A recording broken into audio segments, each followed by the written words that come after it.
igual que el sector al que me dedico, como las plataformas de streaming, es como un producto en evolución que se ha reciclado profesionalmente un montón de veces, a pesar de que es una expresión que odio profundamente, pero que creo que se ajusta bastante bien a mi realidad.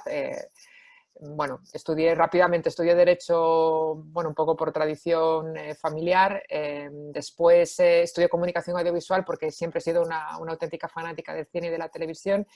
Y al final lo acabé convirtiendo en mi profesión. Creo que lo que más me define es que soy una persona tremendamente curiosa,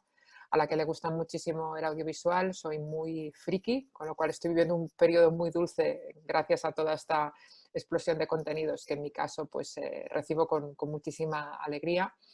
Y muy interesada en conocer no solo cómo las plataformas han cambiado el audiovisual, sino también cómo nos ha cambiado a nosotros. Diría que esto último es quizás lo que más, ¿no? Lo que más me interesa, ¿no? De todo mi trabajo.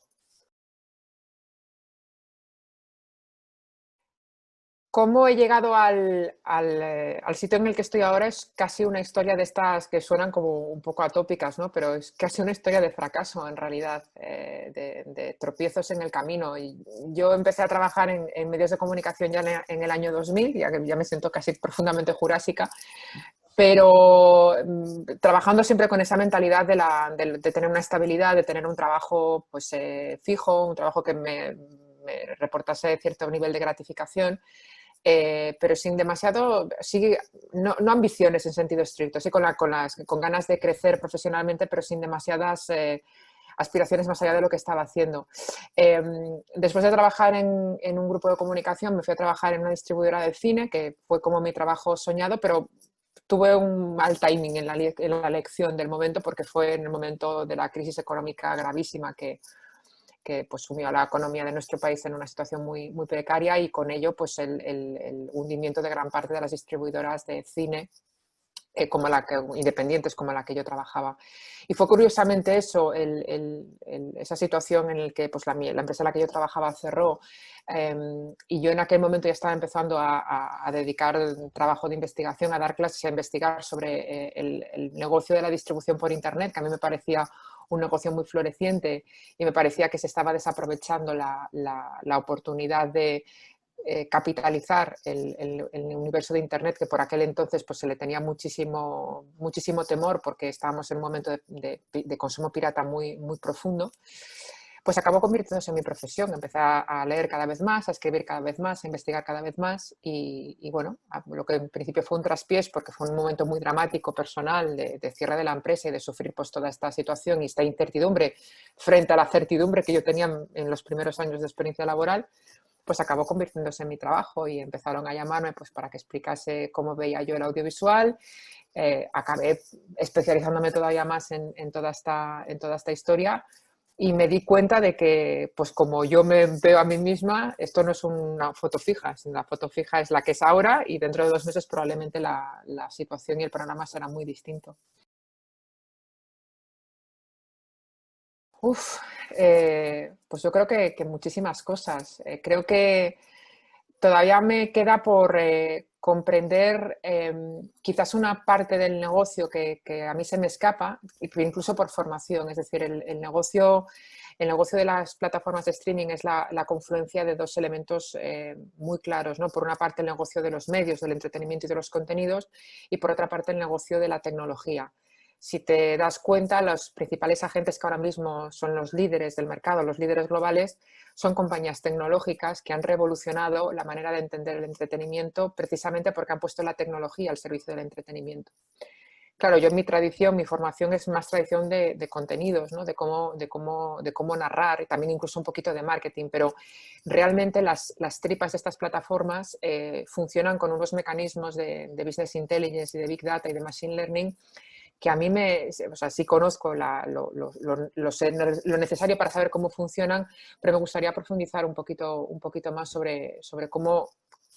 en realidad están empleando toda esa información y cuáles son los efectos a medio y a largo plazo del uso de esos datos para crear plataformas más adictivas, para crear contenidos que nos enganchen más y, en definitiva, para mantenernos retenidos dentro de sus respectivos ecosistemas. Normalmente lo que me pillarás haciendo dos cosas, casi seguro, o bien viendo series de televisión, es bastante probable, o si no haciendo deporte, que son las dos cosas, o leyendo, son las tres cosas que suelo hacer mayoritariamente cuando no me dedico a trabajar. A pesar de que ver series en cierta medida es una manera de trabajar, porque es una parte de mi trabajo, y hacer deporte me coloca en una suerte de estado alejado de las pantallas. Es probablemente los únicos momentos del día en el que no estoy mirando el móvil o no estoy mirando una pantalla. Y me permite, imagino que por todo este efecto, esta colisión de hormonas que segregamos cuando hacemos deporte, pues me permite procesar mucho la información y tener ideas para artículos, tener ideas para futuros libros o sencillamente reflexionar sobre cosas que he leído y un poco procesar toda la información, porque quizás hoy en día la información, el valor que tiene es que es más accesible que nunca, pero también tiene un inconveniente y es que está tan desestructurada que necesitas un tiempo para procesarlo y para intentar unir todos esos datos que te entran por distintos canales y crearte un criterio y crearte una idea propia sobre la realidad que te rodea. Entonces, normalmente cuando hago deporte sí que lo dedico a reflexionar sobre cosas que he leído, sobre ideas y sobre, bueno, cosas que me inquietan o que me preocupan. Recomendar Streaming Wars se puede hacer de muchas maneras. Yo escribí el libro con una vocación personal muy clara. Llevaba muchos años escribiendo en general sobre plataformas de streaming, leyendo un montón de artículos que me parecía que confundían muchísimas cosas y lo que me apetecía era, por una parte, poner un poquito de orden en mi propia cabeza desde este punto de partida intentar poner orden en un montón de preconcepciones o de argumentos que se barajan muchas veces en los medios. Y luego, por otra parte, invitar a una reflexión en clave divulgativa, porque entiendo, o al menos lo he intentado, que no sea excesivamente técnico ni excesivamente académico, sino que sea todo lo divulgativo de lo que he sido capaz, para que reflexionásemos sobre cómo esta explosión de contenidos, esta explosión de plataformas, este contacto cada vez más intenso que tenemos con el contenido a través de Internet, nos está transformando a nosotros. Y cómo, sobre todo, las plataformas no son neutrales, es decir, las plataformas tienen unos objetivos de negocio muy claros y esos objetivos de negocio no hay que tenerlos en la cabeza porque de alguna manera, entre comillas, nos manipulan para mantenerlos el mayor tiempo posible conectados y enganchados a las plataformas. Ese era el primer objetivo, digamos, es invitar a esa reflexión sobre el poder que tienen estos nuevos medios de comunicación, por eso lo llamo la nueva televisión, ¿no?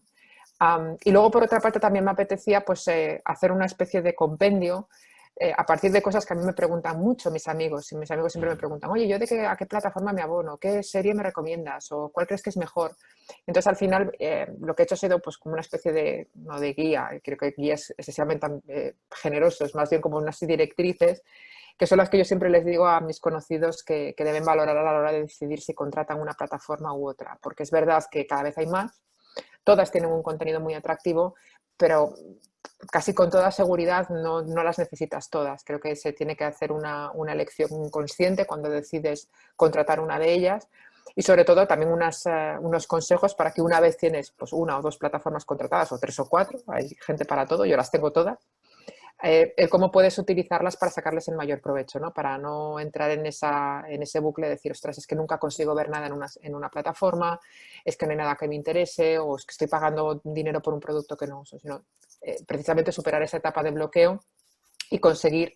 que la gente use las plataformas y realmente esté usando el servicio que las plataformas le proporcionan. Y luego, evidentemente, pues ofrecer una panorámica sobre esta situación que hemos vivido en los últimos 2 años de eclosión de plataformas nuevas, un poco los intereses corporativos que hay detrás de todo ello y cómo esos movimientos estratégicos pues, van a acabar repercutiendo pues, en la televisión que tendremos en un futuro, de aquí a 2 o 3 años.